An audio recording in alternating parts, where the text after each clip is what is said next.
But here now is Army veteran James Carafano. He is the Heritage Foundation Vice President for National Security and Foreign Policy. Colonel, so let's talk about numbers and numbers of Americans who are at the mercy now of the Taliban. I was going to say hostages of the Taliban, which is probably not far from where we are, but it went from 15,000 a couple of weeks ago to 5,000 to now 300 and 250. What is the number of Americans behind enemy lines right now? Well, I don't know if we know what the number is. I assume that the U.S. government compiled this number from people that try to contact them. We do know that people are afraid to contact the U.S. government or other things because they were afraid that might actually expose themselves. So who knows what the number is? I think the key thing at this point is that the hostage potential issue is not over. This White House is going to go to sleep every night terrified that they're going to wake up in the morning and see an American blindfolded in some grainy video being held hostage for ransom or executed. Because not just the Taliban, but there's ISIS, Al-Qaeda, Haqqani, all over the country, people that potentially want to seize an American or a high-value target or an allied because they have value later on. So that potential is going to drag on for weeks and months. Well, Colonel, I got to tell you, I don't care one whit whether there's anybody in this administration who's terrified. What I care about are the Americans behind enemy lines, behind terrorist lines, who now have to rely on one of the worst terrorist threats the United States has ever faced, that from the Taliban that supported al-Qaeda right up until today, who was responsible for 9/11. It's the Americans who are probably most definitely terrified about what their future is going to be. What kind of future are they looking at right now?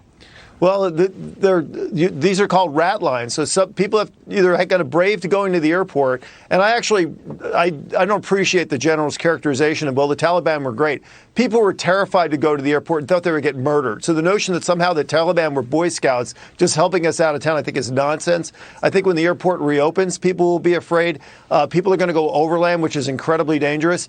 And the Taliban are anything but Boy Scouts. They are terrorists. They are in bed with Al-Qaeda. They are in bed with the Haqqani network. They're in bed with Pakistani intelligence. They're going to be a base for transnational terrorism. Even the administration acknowledges this. And on the 20th anniversary, the Taliban, who is a terrorist organization, is going to own more territory, have more arms, have more money, and have more friends in the world they did on the first 9/11. You know, there have been so many misstatements by the spokespeople for the president, by the president himself. But most recently, Jen Psaki saying, and Edward Lawrence just played the soundbite of her saying, to fight, we're glad to be ending a war that Afghanistans were not willing to fight themselves. Now, the fact that the Taliban rolled over the Afghan army, which was denied air support, that kept them in charge for the past year and a half, I would just ask the families of the 66,000 Afghan soldiers who were killed by the Taliban over these past 20 years, whether they would agree with the assessment that the Afghans weren't willing to fight them. Here's what history is going to say. We had a choice between leaving 2,500 soldiers there who had not taken casualties in a year and a half and who were deterrent to the Taliban and who cost a fraction, a rounding decimal error of what the evacuation cost, and safeguarding the lives of 38 million Afghans and our interests. And the alternative is this chaotic withdrawal, empowering the Taliban and Al-Qaeda and the Haqqani network and Pakistani ISI, and starting really the World War II of the global war on terror. And now we have to trust the Taliban. I mean, God help those Americans and the Afghans as well, who work with Americans who are now behind the lines, behind enemy lines in Afghanistan. But Anthony Blinken actually came out. I don't know. Do we have that soundbite, producers, from yesterday, ABC? Anthony Blinken?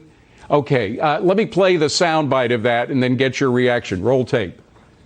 Arthur, a few things. First, just about 24 hours ago, a very senior Taliban leader spoke on television and on the radio throughout Afghanistan and repeatedly assured the Afghan people that they would be free to travel after August 31st. But Secretary Blinken, they do not trust. I mean, I know you say you don't trust the Taliban, but now you're telling me we should trust what the Taliban said. I'm not saying that, Martha. I'm not saying we should trust the Taliban on anything. I'm simply reporting what one of their senior leaders said to the Afghan people.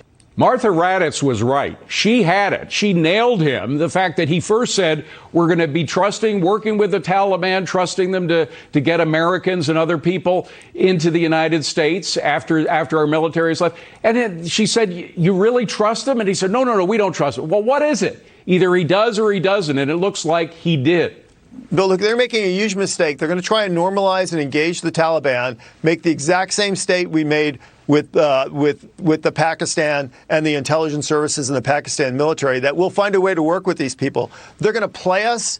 They're the same evil, violent people they always were, and we're going to get nowhere. And we're going to waste time trying to work with the Taliban while Al-Qaeda and Haqqani Network and everybody else is getting ready to come at us again. And the reason why they're doing this is the only card to have to play. They can't admit they utterly failed, so they're going to try to pretend that the Taliban are Boy Scouts and give them millions of dollars and try to bribe them off.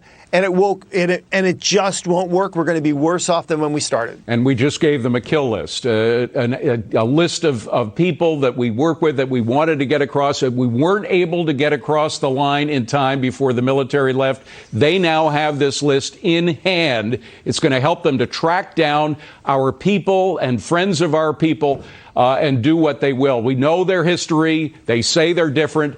Not many people would take that bet as to whether they really are. Jim Carafano, good to see you. Sorry it's on a day like today.